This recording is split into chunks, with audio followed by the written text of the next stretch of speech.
Hello mga minahal kong kaibigan followers, good evening. Sana nasa magandang kalagayan kayo. Nandito naman ako maungulit sa inyo. Magdasal tayo ha.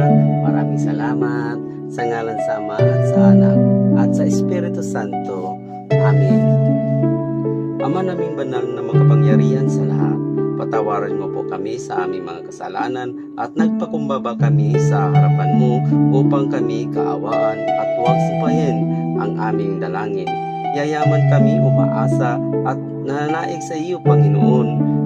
Tulungan mo po kami sa aming mga problema at mga pangangailangan sa kaluluwa at sa katawan. Kami magiging mabuting Kristiyanos bilang pasasalamat sa iyo, Panginoon, sa biyayang binigay mo sa amin, at susundin namin at tutuparin namin ang iyong mga kautusan.